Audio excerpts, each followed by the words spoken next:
This is a production of PBS Charlotte. Just ahead on Carolina Impact, see how our region's lesser-known airport helps fuel the economy. Plus, an area organization serves up sweet treats and helps those with disabilities. And we meet a country artist whose talent has caught the attention of some of the biggest names in the business. Carolina Impact starts right now.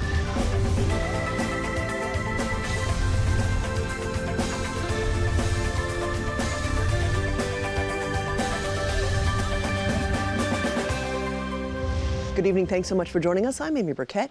When we think about aviation in our region, most eyes turn to Charlotte Douglas.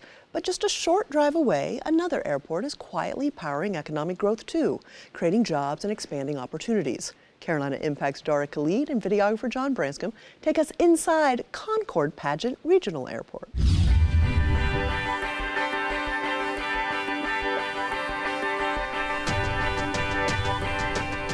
It's not the typical hustle and bustle you'll find inside large airports. It's very calming for me, especially if someone has like anxiety of traveling. If you're catching a flight at Concord-Padgett Regional Airport, this is what you'll likely see once you walk through the entrance doors of the 25,000 square foot commercial terminal building. A lobby with a few dozen people waiting for their next stop. Short ticket lines for the airport's two commercial airlines, Avelo and Allegiant. I'm saving, I think, about 3 hours, maybe 4. Time is money. And this next one, you're probably not going to believe. A TSA line that moves at a good pace, not keeping you stuck for hours. We laugh about it every time we drive up. We're like, oh, this is crazy, it's gonna take forever. And for those like me who pack on the heavy side, once they get off their flights and come through these exit doors, they're only just a few feet away from picking up their bags right here at the baggage claim. Each person we spoke to, the parking has been really good, shared a different perk about the airport. The shortest rental car line that I've had. That keeps them coming back. It's just easier, you know, especially when we're coming with like my grandparents. They cannot walk a lot, so just arriving in a smaller airport and having the smaller walks with them just from the plane into the car. Preparing for her flight back to Puerto Rico, Alondra Ruiz shares these long, warm hugs with her family. When Avelo opened here in 2024 with flights to San Juan, it created about 50 jobs. It made moments like this possible. For this flight especially, it wasn't like hard, like I could afford and I had like money for the trip, you know, for spending time with my family and everything. It's a really good feeling when you see all these different family members and friends meeting for the first time or after so long not being able to see them, and that's one of the big perks of this job. Although Alondra's family goodbyes at the airport come with a lot of tears and emotion, with the Avelo flights to the island as low as $92, her sister Rachel in Barreto, who lives here, may be able to visit more often. One ticket here can be like 3 times in another place, something like that. So yeah, it's really affordable. Convenience and low crowds are something to keep in mind as you're looking for flights at Concord-Padgett. There's nowhere near the amount of volume here compared to Charlotte Douglas's more than 1,400 arrivals and departures every day. The schedule here is structured very differently. There are days here when we don't have any commercial airline service. That's the business model that they have determined is the most profitability for that. In March, Avelo added 2 new nonstop flights to Cleveland and Indianapolis, with one-way tickets starting at $39.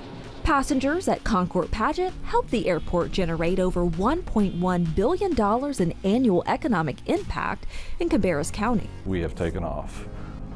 We continue to see growth opportunities. The airport also generates $48 million in tax revenue.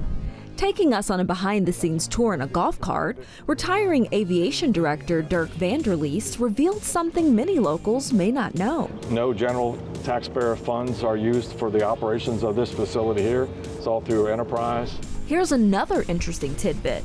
The airport supports over 5,300 jobs. Apart from commercial flights, Concord-Padgett has multiple aviation-related companies operating on airport property and its own FBO, fixed base operator. Basically, it's a general aviation welcome center for this region, and it's 24/7. Riding around, we got a glimpse of the 25 acres of parking for aircraft and 300,000 square feet of hangar space that several businesses utilize, including 2 NASCAR teams. We provide a quality service to our fixed base operations, cost competitive in terms of our space, in terms of fuel, because today's environment, as fuel goes up, but we have a great supplier. Beyond the economic impact in planes, Concord-Padgett Regional Airport is really about connection, bringing people closer, no matter how far they travel. For Carolina Impact, I'm Dara Khalid. Thank you, Dara. If you'd like to learn more about this regional airport, head to our website at pbscharlotte.org. Sometimes a single moment can redirect the course of an entire life. For years, Chris Justice was a respected and recognizable voice in local television news. But behind the camera, he was wrestling with a deeper calling, one that came into sharp focus after a frightening encounter. Carolina Impact's Chris Clark shares his story with us. At least 10 people injured. For years, Chris Justice was one of the most familiar faces in Charlotte television. What viewers knew was the anchor.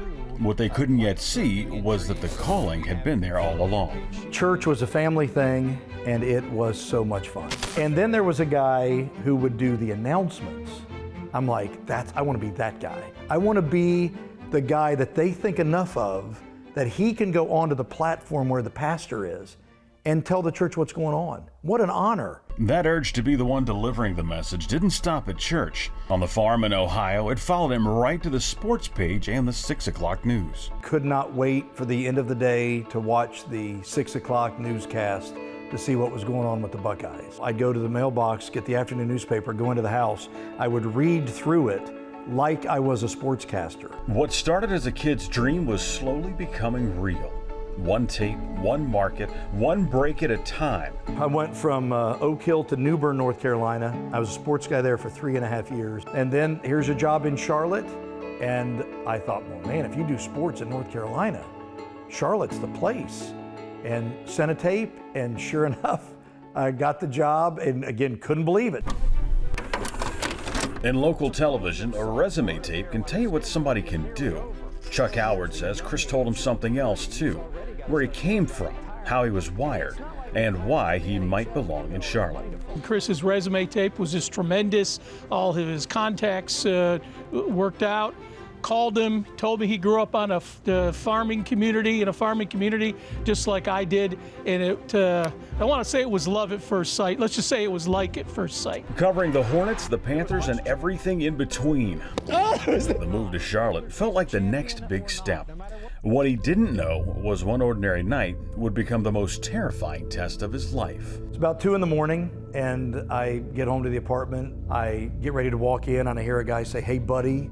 But it was an aggressive "hey buddy," and I turn around and there was a gun right in my face. There was another guy with them. They got me in a car and they drove me off the property. I remember then there was this moment where everything sort of came to a weird stop.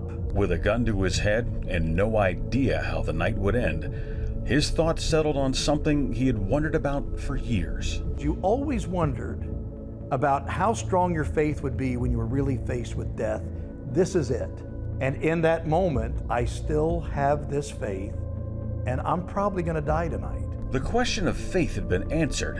Now came the question of survival. They took me to a dead-end road and told me to get out of the car. They turned the car around, told me to walk back to the car, and I took off running, and they fired a shot, and they drove away, and I was alive. He survived, and when he got home, the first thing Chris wanted to talk about wasn't the gun or the chase or even the shot. I remember going in to talk to Becky and saying, the most amazing thing happened to me tonight. She thought maybe they hit me with the gun.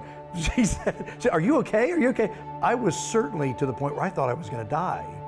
And in that moment, I felt a calm over me that my faith is real. He returned to the newsroom changed. The night that tested his faith did not slow his rise, it sharpened it. And when tragedy struck at Charlotte Motor Speedway in May of 2000, Chris was the steady voice in the middle of the chaos. That night, I was locked in the infield and I couldn't get out to where the tragedy had occurred. And I say thankfully Chris was on hand to take the ball and run with it. There is a report that at Northeast Medical Center, there is one person in the operating room now. It was that night that I went home to my wife, Karen, and I go, there's big things ahead for this guy. By the time the coverage ended, the next step in Chris's career no longer felt like a question. I remember that Monday after that coverage, our news director walked into the sports office and said, hey, have you ever thought about doing news? And at that moment, I knew we had lost him to news. He had climbed to the top. Chris Justice had everything he thought the job was supposed to give him. And almost as soon as he got it, something inside told him it still wasn't enough. Everything was great. I thought I had arrived, but something was missing, and I didn't know exactly what it was. So he leaned harder into church, hoping service might quiet what success hadn't. And the person who knew him best could see the ache wasn't going anywhere. His wife, Becky, finally pushed him towards something he hadn't expected. My wife said, you need to be a Sunday school teacher. And I thought, well, I don't want to be a Sunday school teacher because I love the book, but I haven't read it that much. And my wife was right. I started teaching Sunday school at Hickory Grove and fell in love with the book. You could just tell it was like, this is not just something he wants to do on Sunday. Then came the chance to speak at Macedonia Baptist Church. And with it, the moment Chris says his gift finally found its truest purpose. And I felt in that moment, not only did I belong there, which seems odd to have said, I belong here because this is where God wants me to be. And because this is where God wants me to be, I can't be anywhere else. That was the turn. Not away from television, but toward a calling. And for a while he did both. Anchor in Charlotte, preacher in Monroe. But to the people who knew him best, the ending never really felt like a surprise. His calling initially was to be a sportscaster, a broadcaster, a newscaster, but deep in his heart, or big guy upstairs said, that's good, get it out of your system because I want you to come over here and do something that's really special. And when the point came that television and ministry could no longer live side by side, there really wasn't a decision left to make. If I could do that and TV, great. But when the church got to the size I couldn't do that and TV, it had to go. I can make you this promise. As your pastor, standing at this pulpit every Sunday will be a man who is steeped in the Word of God. The small church Chris Justice once drove to between newscasts did not stay small for long. It kept growing in size, in reach, and in the lives it touched. But the people closest to him say the reason goes deeper. They knew I worked with him in TV, and they would kind of almost imply that he's a good preacher because he was on TV. And I go, no, he's not a good preacher because he was on TV. He's a good preacher because he's a godly man. He once told Charlotte what mattered that day. Now, from a different platform, he's still doing the same thing he wanted to do from the beginning. Stand up, speak clearly, and deliver the message. For Carolina Impact, I'm Chris Clark. Thank you, Chris. What an incredible story. We just saw how one person's calling changed their life. Now, let's see how a different calling helps others. If you're exploring downtown Belmont and just want to grab a bite to eat, experience local art, or enjoy a sweet treat, Holy Angels has you covered. It's all part of the organization's mission to help people with intellectual and developmental disabilities find meaningful work. Producer Russ Hunsinger takes us for a visit. I'm going to have the Maria's milk with chicken salad. Holy Angels is a nonprofit. It's a sponsored ministry of the Sisters of Mercy, and we serve adults and children who have intellectual and developmental disabilities. We're really a niche provider because we serve children and we serve adults, and we really specialize in serving the medically fragile. What you making? Broccoli salad. Also, we serve folks who are more independent and can have a job, and which is why we have these businesses.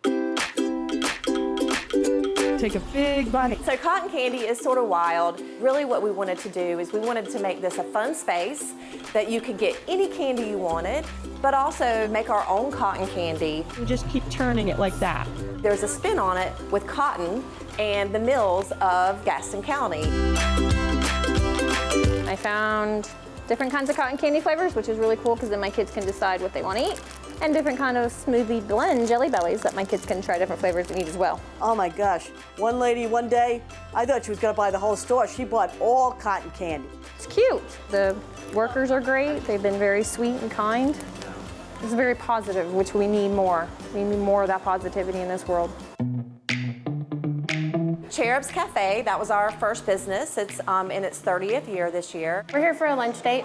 We love everything that Holy Angels does, and the food is really good. I have a brother with special needs, and so seeing something like this that's built gives me kind of hope that my brother could have something like this one day as far as employment goes. Oh, thank you. So I love everything about this, how it's training and equipping them and meeting them where they're at and kind of empowering them for more. Our most recent one is called Market on Main, and it's a gift store that we sell items that our residents make. Handmade candles. We also are making bracelets and scarves, and the scarves are a piece of art. Let's open the drawer.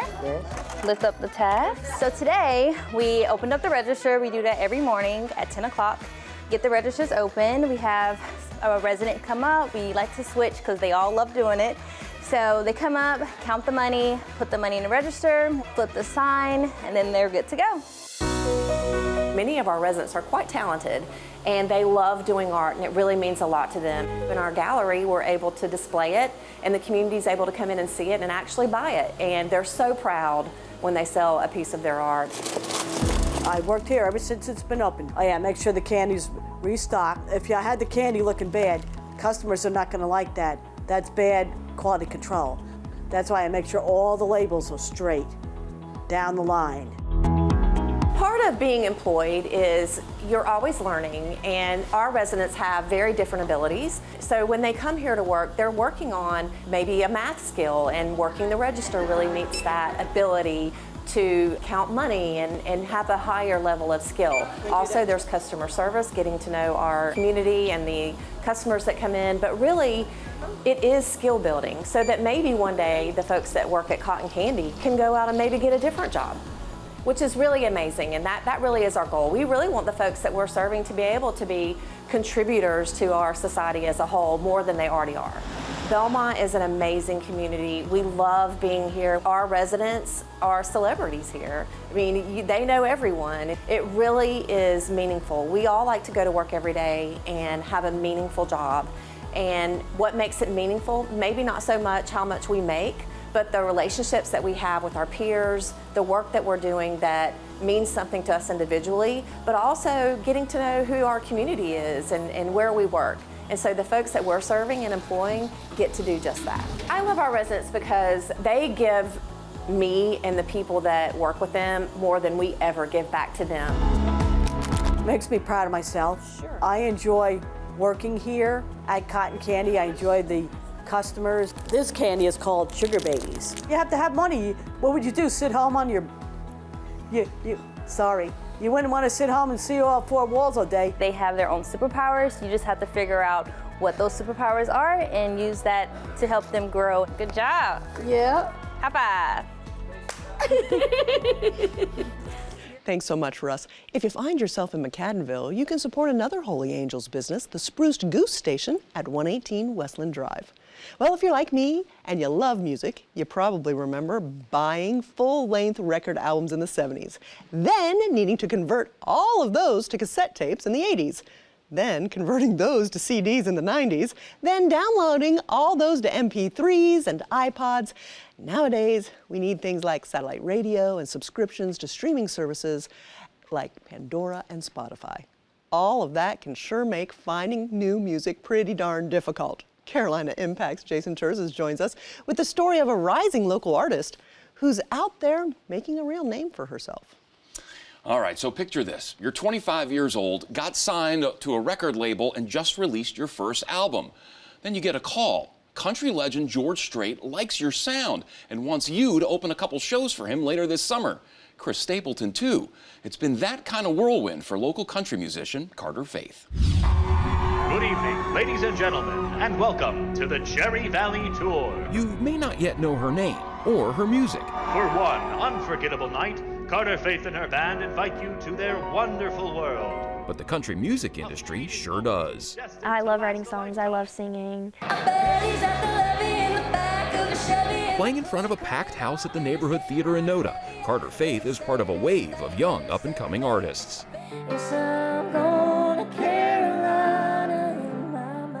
But with an old-school, soulful kind of sound.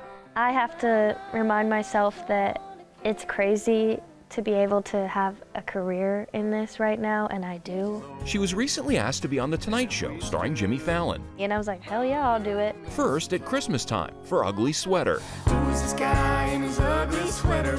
He's more cheesy than a block of cheddar.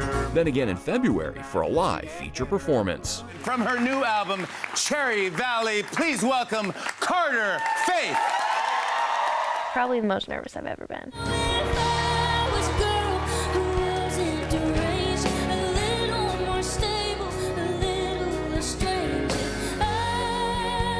That was probably the biggest thing I've done so far. Probably my favorite, the one I listen to over and over again and never get tired of, is If I Had Never Lost My Mind, the one she sang on Jimmy Fallon.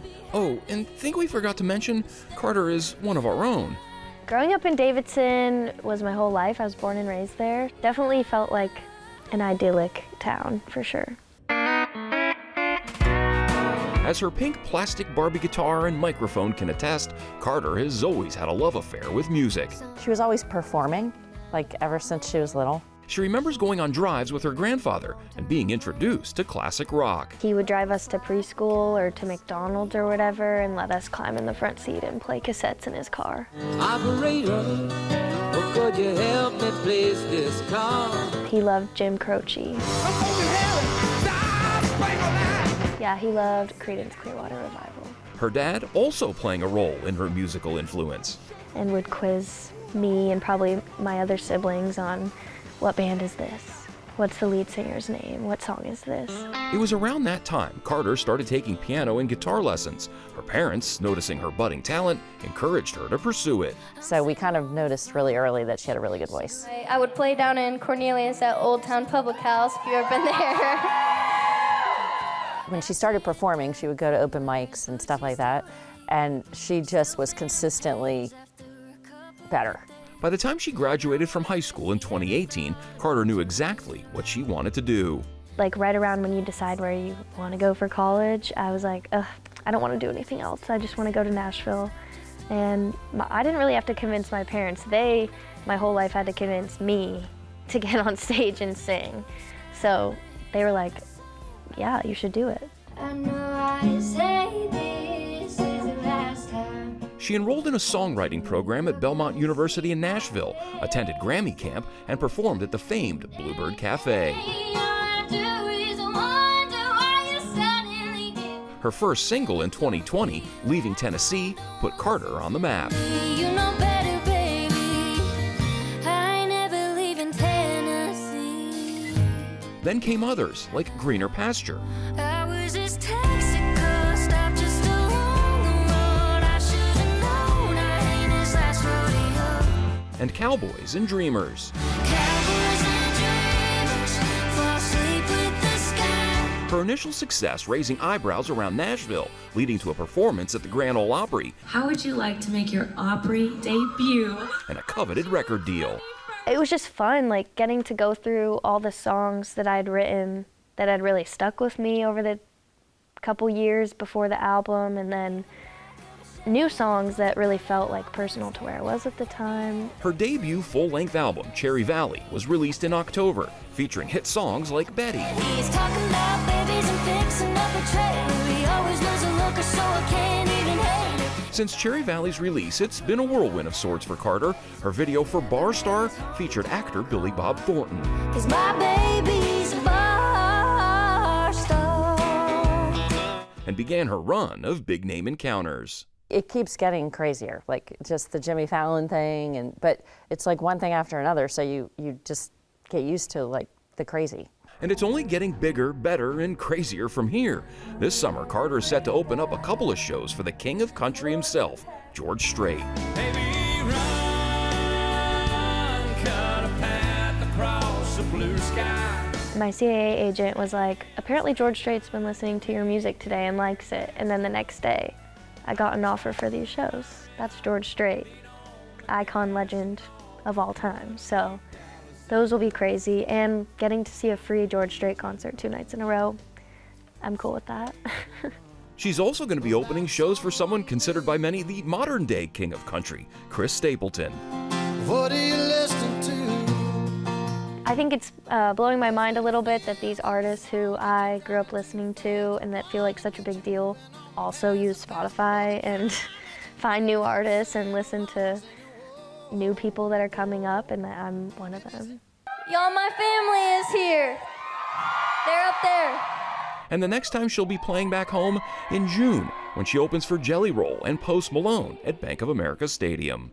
I just love watching her do what she's so good at, and then it's just so fun that everybody's enjoying it with us. Till one day you wake up, he's packing up his truck, and he don't even know what he's after. I don't know where I guess my career will head. I have hopes and dreams for it. I've never played shows where people were singing my lyrics back to me. I'm happy as long as I can make this my job and career, and I can, you know, buy a house with songwriting money one day. That's like mind-blowing to me. Colorado thought he knew me well, but She's been working so hard for so long, Carter is now becoming what you might call an overnight success. Okay, so Carter seems like she's got a pretty busy travel schedule ahead of her. Yeah, and it's really cranking up right now. Through the month of April, she's going to be touring Europe with Tucker Wetmore, performing in places like Dublin, Amsterdam, Hamburg, Belfast, and London. And Carter's also dabbling in acting. She was cast in an upcoming Netflix movie called Heartland, starring Jessica Chastain and John Hawkes. It was shot last fall. Carter says the only reason why she could play an acting role with no acting experience is because she's playing the role of a country musician, so it was a natural fit. But yeah, a very, very busy time for her, and she's a very down-to-earth girl, so we're wishing her all the success. And I'm so excited that you were able to connect with her now, because I bet before too long we're going to see her winning Grammys and all those things, and we're going to say we knew her when. We knew her when. She came to PBS Charlotte. Thanks so much. Well, what a great thing.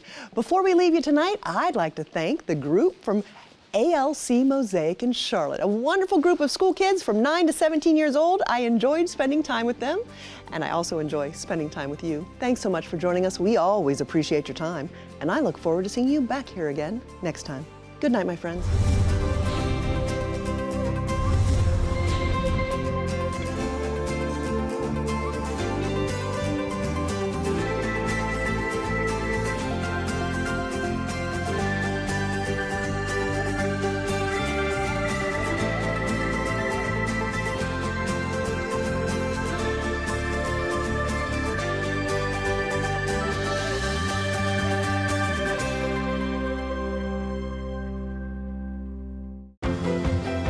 Production of PBS Charlotte.